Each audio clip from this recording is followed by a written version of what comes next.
Are y'all done with AMM collabs or what? What's up, sneaker people? It's your boy FB Kicks and Gear, and I am back with another legit check guide, and this time I will be featuring the Jordan 4 Maniere while you were sleeping. Probably one of the most, I don't want to say anticipated releases of the year, but maybe under anticipated, right? You know, this time last year we were all foaming at the mouth for collabs and Jordan 4s, and now we've got a very premium, very high quality Jordan 4 that isn't making too much noise. And you know, that's just a sign of the times that we're in. But even if people aren't head over heels for them, I'm going to do my legit checking guide because I have a retail pair and I happen to be pretty fond of the shoe. So I want to make sure that I put out the information that I would need if I was in the market for the shoe. So that's what I'm going to do. So without further ado, let's get into our legit checking guide.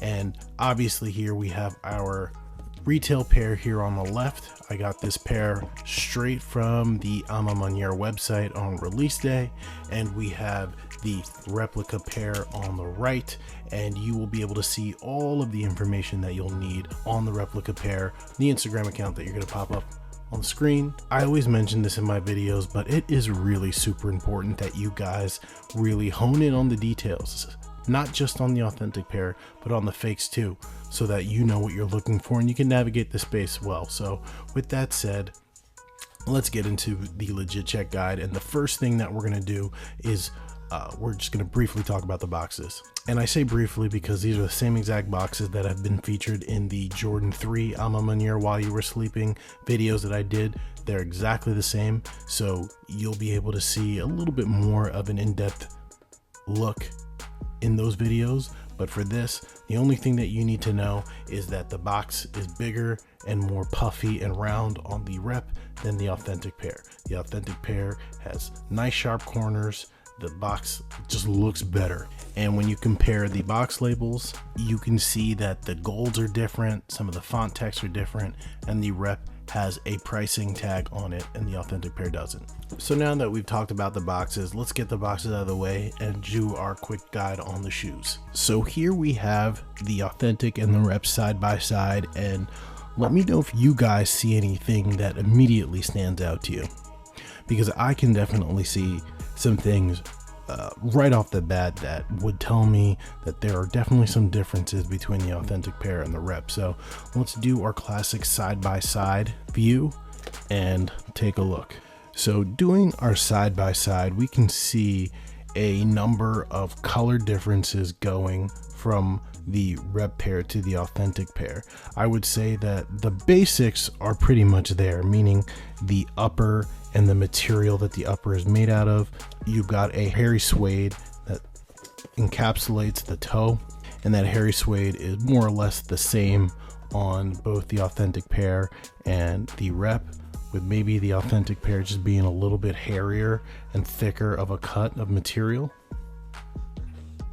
And then outside of that, you've got a soft nubuck that encapsulates the rest of the upper, and the rep also has that soft nubuck. I would say actually the rep is a little bit softer of a material, but I would say that that slight difference in feel translates to a very slight difference in color as well to the overall upper, but more or less they look the same from that regard. But once you get into the details, you're starting to see a little bit difference of a color, especially in the midsole, outsole.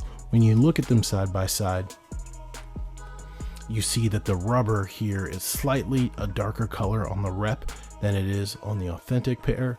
The paint on the outsole here, or the midsole here, also slightly a different color. But I think the more kind of egregious thing here is the wings and the little lace holders.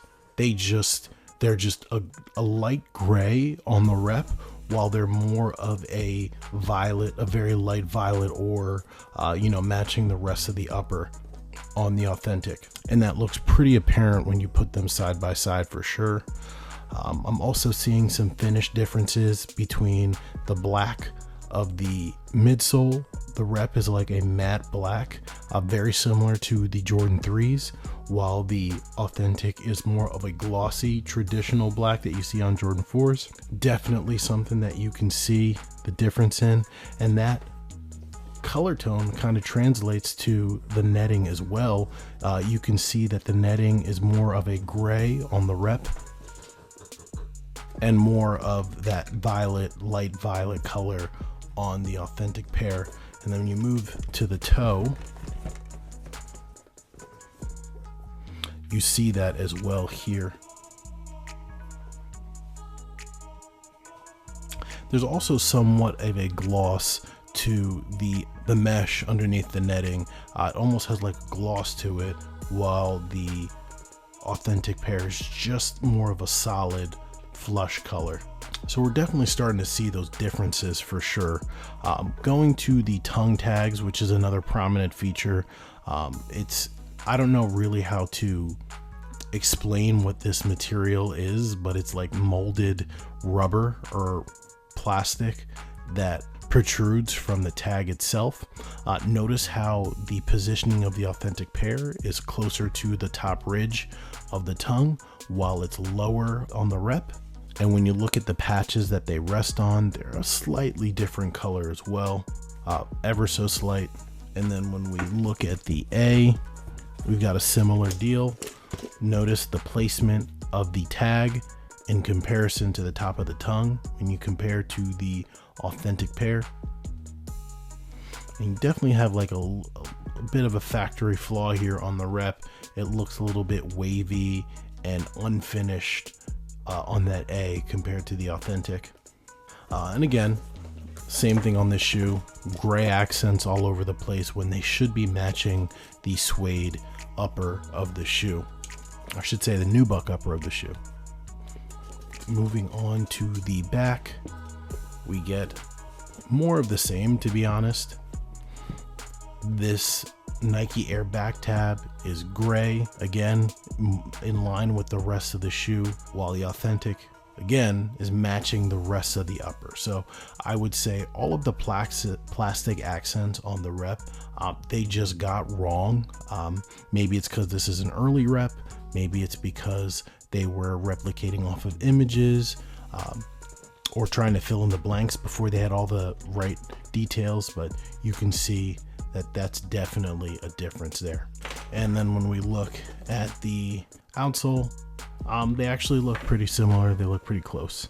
So overall, I would say that the rep, while it captures the image of the Authentic pretty well, it's still got some issues that make it stand out and make it very legit checkable. While we're at it, I'm going to take a look at the laces that come with the Authentic and then the laces that come with the rep, because those can also be a source of legit checking. First thing that we can see immediately, the color of the boxes.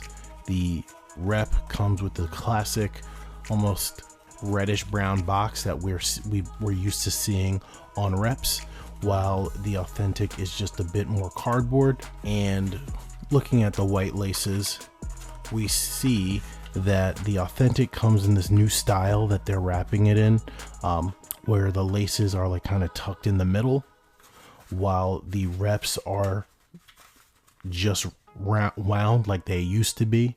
This is a new thing that I've been seeing on Jordan brand products, and it's something that I see that reps have not caught up to yet. You're looking at the cream laces, it's kind of the same. And you'll probably notice that there's a slight difference in color. It's a little bit more yellow cream on the Authentic, while it's more of a beige cream on the rep. But notice how this is wrapped up and wound just like we were used to seeing over the past couple of years, but the Authentic has the lace tucked into the middle. This is definitely something that I've noticed that reps have not caught up yet. I don't know why Authentic pair started doing this, but they are. While we're at it, we might as well look at the laces that are on the shoes themselves. And I think you guys can see that the style of lace is a little bit different. Clearly there's supposed to be a semi-wax lace, but the rep is definitely wider and a little bit more shiny, I guess, than the authentic. But you can see how much flatter and wider those laces are on the rep than they are on the authentic pair. And then when you compare the aglets, they look fairly similar, but the text on the aglets is a lot more bold on the rep than it is on the authentic. And you can see that by the words harder and the word work.